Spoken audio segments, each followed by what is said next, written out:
भगवते वासुदेवाय. जय श्रीकृष्ण. श्रीकृष्णार्पणमस्तु. प्रिय बंधू आणि भगिनींना माझा नमस्कार.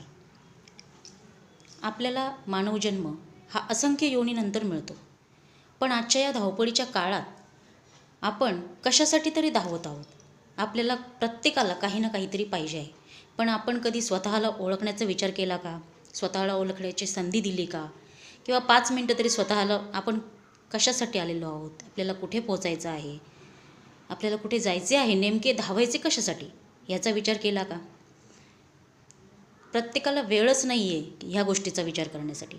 त्यामुळे माणसांच्या मनामध्ये असंख्य प्रश्न, असंख्य गोंधळ, मानसिक धडपड तडफड सगळं काही चालू आहे. पण मनाची शांती कशात आहे याचं उत्तर मात्र कोणालाच मिळत नाही आहे.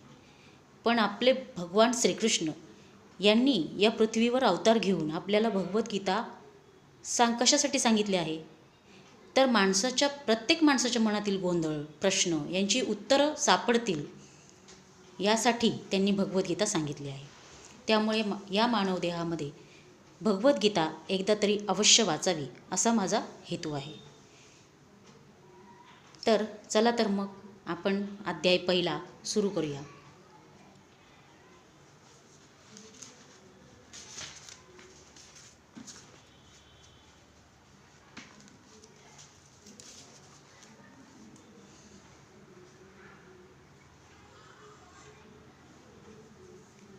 तर अध्याय पहिला वाचायला सुरुवात करत आहे मी. अध्याय 1. अर्जुन विषाद योग. कुरुक्षेत्रातील युद्धस्थळावर सैन्यांचे निरीक्षण. धृतराष्ट्र उवाच. धर्मक्षेत्रे कुरुक्षेत्रे समवेता युयुत्सवः मामकाः पांडवाश्चैव किम कुर्वत संजय. धृतराष्ट्र म्हणाला, हे संजया, कुरुक्षेत्र या पवित्र धर्मक्षेत्रावर एकत्रित आल्यानंतर युद्धाची इच्छा करणाऱ्या माझ्या आणि पांडूच्या पुत्रांनी काय केले? तर तात्पर्य असं आहे, भगवद्गीता हे मोठ्या प्रमाणावर वाचले जाणारे अस्तिक्यवादी विज्ञान आहे आणि याचा सारांश गीता महात्म्यामध्ये दिलेला आहे. त्या ठिकाणी सांगण्यात आले आहे की मनुष्याने भगवान श्रीकृष्णांच्या भक्तांच्या साहाय्याने भगवद्गीतेचे अत्यंत काळजीपूर्वक अध्ययन केले पाहिजे आणि ह्या प्रकारे वैयक्तिक हेतुपूर्वक अर्थ न लावता कृष्ण भक्ताकडून ती समजून घेतली पाहिजे. भगवद्गीता ही कोणत्या पद्धतीने जाणून घ्यावी याविषयीचे स्पष्ट उदाहरण गीतेमध्येच आहे आणि ते म्हणजे अर्जुन होय. त्याने भगवद्गीता प्रत्यक्ष भगवंतांकडून श्रवण करून जाणून घेतली. एखादा अशा वैयक्तिक हेतुरहित गुरुशिष्य परंपरेमधून ज्ञान जाणून घेण्या इतपत भाग्यवान असेल तर त्याला समग्र वैदिक ज्ञान तसेच जगातील इतर सर्व शास्त्रांमधील ज्ञान समजते. या ज्ञानाव्यतिरिक्त इतर शास्त्रांमध्ये न आढळणाऱ्या देखील सर्व गोष्टी तो भगवद्गीतेमध्ये पाहू शकेल. भगवद्गीतेचे हे एक दुर्मिळ वैशिष्ट्य आहे.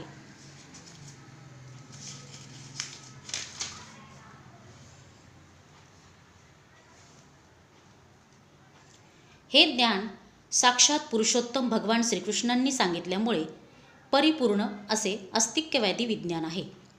महाभारतात धृतराष्ट्र आणि संजय यांनी केलेली चर्चा ही या श्रेष्ठ तत्त्वज्ञानाचा मूलभूत आधार आहे. पुरातन वैदिक काळापासून पवित्र तीर्थस्थळ असणाऱ्या कुरुक्षेत्र या ठिकाणी गीतेमधील तत्त्वज्ञान सांगण्यात आल्याचे आपल्याला समजून येते. स्वतः भगवंत या पृथ्वीतलावर होते तेव्हा मानव समाजाच्या मार्गदर्शनाकरिता त्यांनी हे ज्ञान सांगितले. येथे धर्मक्षेत्रे म्हणजेच काय? धर्मक्षेत्रे म्हणजे जेथे धार्मिक कार्य केली जातात असे ठिकाण. हा शब्द अत्यंत महत्त्वपूर्ण आहे, कारण कुरुक्षेत्राच्या युद्धभूमीवर पुरुषोत्तम श्री भगवान अर्जुनाच्या बाजूने उपस्थित होते. कुरूंचा पिता धृतराष्ट्र हा आपल्या पुत्रांच्या अंतिम विजयासंबंधी अत्यंत साशंक होता आणि त्यामुळेच त्याने आपला सचिव संजय याच्याकडे विचारणा केली की त्यांनी काय केले. पूर्ण निर्धारयुक्त युद्ध करण्याच्या सिद्धतेनेच स्वतःचे आणि आपला धाकटा भाऊ पांडू याचे पुत्र कुरुक्षेत्र येथील रणभूमीवर एकत्र आले असल्याची त्याला पुरेपूर माहिती होती. तरीसुद्धा त्याची विचारणा महत्त्वपूर्ण आहे. भावाभावांमध्ये तडजोड व्हावी अशी त्याची इच्छा नव्हती आणि त्याला युद्धभूमीवरील आपल्या पुत्रांच्या विधिलिखिताविषयी निश्चितपणे जाणून घ्यावयाचे होते. कुरुक्षेत्राचा वैदिक साहित्यामध्ये स्वर्गातील देवतांसाठी सुद्धा पूजनीय असे स्थान म्हणून उल्लेख करण्यात आलेला आहे. आणि अशा पवित्र कुरुक्षेत्रावर युद्ध करण्याचे ठरविल्याने युद्धातील अंतिम निर्णयावर होणाऱ्या परिणामाने तर धृतराष्ट्र आणखी भयभीत झाला.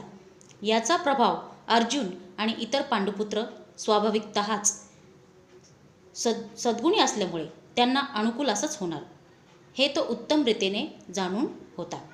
संजय हा व्यासांचा शिष्य होता. तो जरी धृतराष्ट्राच्या कक्षामध्ये होता तरी व्यासांच्या कृपेने तो कुरुक्षेत्र येथील युद्धभूमी पाहू शकत होता. यासाठीच धृतराष्ट्राने युद्धभूमीवरील परिस्थितीची त्याच्याकडे विचारणा केली. पांडव आणि धृतराष्ट्राचे पुत्र हे दोघेही एकाच कुटुंबातील होते. पण या ठिकाणी धृतराष्ट्राचे अंतर्मन उघडे करून दाखविण्यात आले आहे. त्याने जाणीवपूर्वक आपल्या पुत्रांचा कुरु म्हणून उल्लेख केला आणि पांडुपुत्रांना कुळाच्या वंशपरंपरेतून वगळले. यावरून कोणीही धृतराष्ट्राचा आपल्या पुतण्यांशी म्हणजेच पांडुपुत्रांशी असणारा विशिष्ट संबंध सहजपणे जाणू शकतो. प्रारंभी केलेल्या चर्चेवरून हे निश्चित आहे की ज्याप्रमाणे भाताच्या शेतामधून अनावश्यक तृण काढून टाकले जाते, त्याप्रमाणे धर्मपिता भगवान श्रीकृष्णांच्या उपस्थितीत कुरुक्षेत्रावर तृणवत अशा धृतराष्ट्राच्या पुत्रांसहित इतर सर्वांचा समूळ नायनाट केला जाईल आणि युधिष्ठिर प्रमुख असलेल्या धार्मिक वृत्तीच्या लोकांची स्थापना स्वतः भगवंत करतील. धर्मक्षेत्रे आणि कुरुक्षेत्रे या शब्दांच्या ऐतिहासिक आणि वैदिक महत्त्वासोबत हेही विशेष महत्त्व आहे. आता धृतराष्ट्र जे बोलला ते आपण या भागामध्ये पाहिले. आता पुढील भागात संजय काय म्हणाला त्याविषयी आपण जाणून घेणार आहोत. धन्यवाद.